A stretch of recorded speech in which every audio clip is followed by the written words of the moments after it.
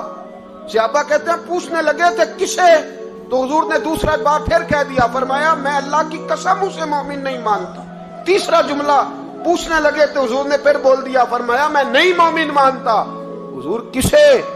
فرمایا جو خود تو پیٹ بھر کے کھائے اور اس کا پڑوسی بھوکا سو جائے۔ 3 دفعہ حضور نے کہا میں مومن ہی نہیں مانتا، جتنی مرضی تسبیح پڑھے، نہ مرضی رب رب کہے۔ میرے بھائی یاد رکھے